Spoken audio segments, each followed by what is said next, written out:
Les Shichibukai, en voilà une création digne des plus grands mangas. C'est vrai que dans la plupart des shonen, il y a des groupes qui sortent un peu du lot comme ça, mais eux, c'est quelque chose de totalement différent. Une bande de pirates à la solde du gouvernement, mais qui ont leur propre but, qui manipulent, mentent, tuent, détruisent, et tout ça avec une force et des techniques incroyables. Nombre d'entre vous sont fans de la plupart d'entre eux, et nous aussi. Alors aujourd'hui, on va vous faire un petit 33 choses inutiles à savoir sur le sujet, même si dans tout ça, on cache forcément des pépites. Et toi, mais oui, toi, tu veux du contenu rafraîchissant? Du contenu en veux-tu en voilà? Eh bien abonne-toi à la chaîne pour ne rien louper. On a en stock plus de 50 idées de vidéos, et c'est bien vrai car on a listé tout ça nous-mêmes de notre côté. Et en plus en janvier, on aura une petite surprise pour vous. Mais place à la vidéo, allez, c'est parti!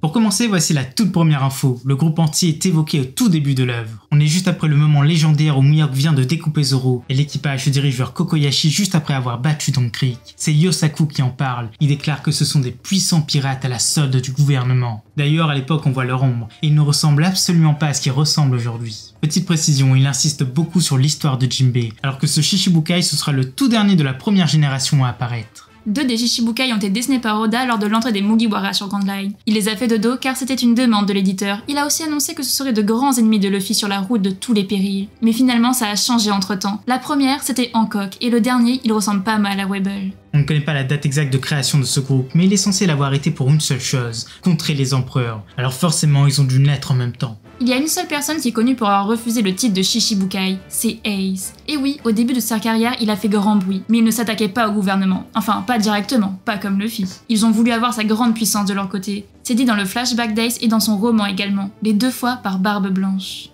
Dans un des tout premiers jeux One Piece sortis, en 2002 en fait, l'antagoniste principal s'appelle Simon, et il se dit être sur la liste d'attente pour intégrer les Shichibukai. Ça c'est assez étonnant, mais c'est pas du tout canon, surtout qu'il a le Logia du papier et que ça n'existe absolument pas. Attendez un instant, petite réflexion, Katakuri n'est pas un Logia car le Mochi est un produit transformé, et le papier aussi, donc Simon ne devrait pas être un Logia. Bref, on pense vraiment qu'Oda devrait jeter un coup d'œil même si ce n'est pas canon. On a vu que 2 personnes recevoir une lettre pour leur proposer le titre de Shichibukai, Jinbei et Baggy, et les 2 ont reçu la lettre grâce à une chauve-souris. C'est peut-être la façon de communiquer du gouvernement ou un pouvoir lié à un fruit, vu qu'il faut d'abord localiser la personne. Mais pour l'instant, rien n'a encore été dit sur le sujet. Les corsaires ont déjà existé dans l'histoire, et oui, c'était aussi des pirates opérant pour le compte du gouvernement. Ils avaient autorité à piller pour l'État, et ils s'attaquaient principalement aux bateaux de commerce des autres nations. D'ailleurs, l'un des plus célèbres d'entre eux, c'est Jean Bart, qui sauva la ville du Havre d'une attaque anglaise. Mais en 1856, le traité de Paris rend l'ensemble illégal. Plus aucun pillage n'est toléré, et les corsaires deviennent uniquement des hors-la-loi après bien des années de bons et loyaux services. C'est comme dans One Piece et ça donne peut-être une idée de la suite.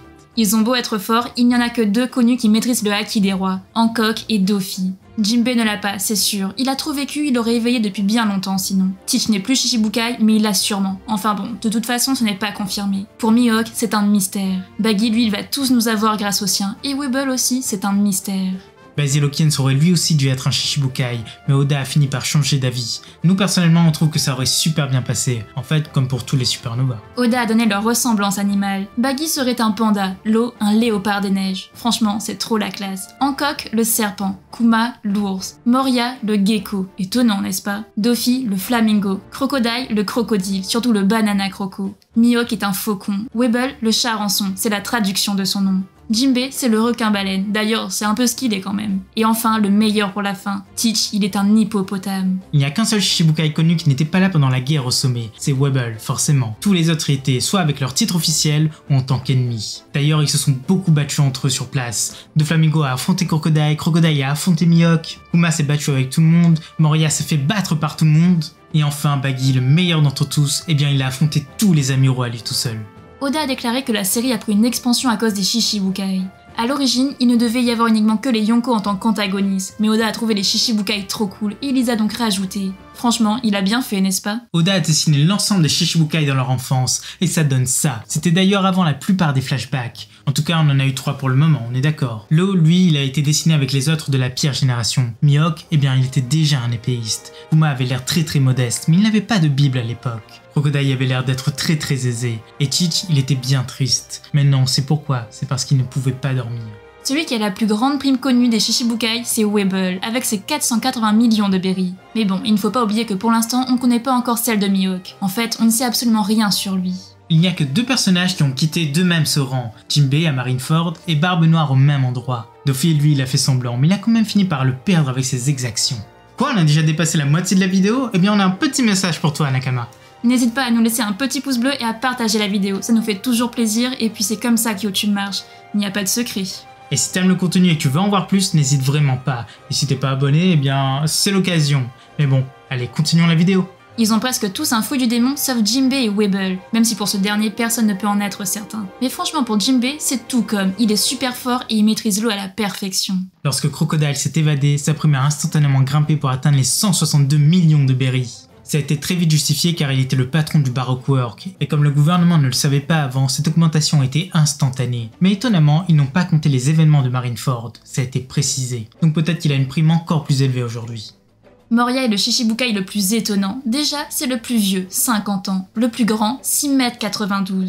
Oui, il est plus grand que Kuma. Mais il est aussi le seul dont le fruit du démon lui confère le titre de maître. C'est le maître des ombres. Oda a même donné la liste de leur nourriture préférée. Après tout, la marine a besoin de ces registres pour pouvoir les nourrir lors des réunions. Baggy adore les hot dogs, la nourriture du cirque. L'eau, les poissons grillés, mais il déteste le pain. Hancock adore la fondue chinoise. Kuma adore le miel et le saumon, c'est un ours après tout. Moria a des goûts de luxe, il adore le caviar mariné. Doffy c'est la même chose, sa nourriture préférée c'est le homard, mais il déteste par-dessus tout les barbecues car il a failli en être un. Crocodile adore la viande de crocodile grillée. Mihawk c'est assez étonnant mais on dit qu'il aime juste le vin, on l'a jamais vu manger après tout.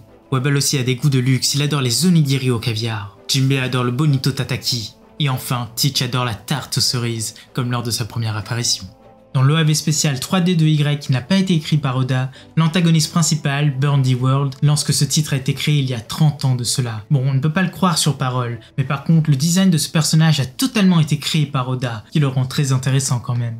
Oda les a tous dessinés dans le sexe opposé et ça donne ça. Il n'y a pas Webble pour le moment, mais c'est pas trop mal dans l'ensemble. Il manque toujours des dents à Teach, Kuma le cyborg a l'air de faire du ski, Hancock ressemble vraiment trop à Ace, et Mihawk, eh bien il est magnifique comme ça. Il a aussi montré les premiers croquis, et là il y a pas mal de surprises. Doffy, il aurait dû être un DJ. Mais un DJ, vous vous rendez compte, c'est un peu la fusion entre Apo et le Doflamingo qu'on connaît aujourd'hui. Crocodile, il aurait été Enigma, avec un point d'interrogation à la place du crochet, et il aurait posé tout le temps des énigmes. Franchement, heureusement qu'il a abandonné cette idée. Mihawk ressemblait totalement à Shura, un des prélats des îles célestes. Et Moria, il aurait été un prêtre avec une belle double personnalité. Ils font une pseudo-apparition dans le manga Gintama, une œuvre connue pour parodier les autres mangas. On y voit l'ombre des Shichibukai. Mais petit clin d'œil de plus, c'est exactement ceux de cette cover, et Gintoki remplace Teach. À notre connaissance, il n'y a qu'un seul membre qui n'était pas humain, c'est Jinbei. Ça en fait un groupe un peu discriminant. D'ailleurs, il n'y a qu'une seule femme dans ce groupe, c'est Hancock évidemment. Dans le flashback de l'eau, lorsqu'il poignarde Corazon, on peut voir que celui-ci tient un journal dans ses mains. Et on peut y voir Crocodile. Et oui, Oda l'a confirmé, c'est un article qui parlait une nouvelle fois du héros d'Alabasta. Et il avait encore sauvé le peuple.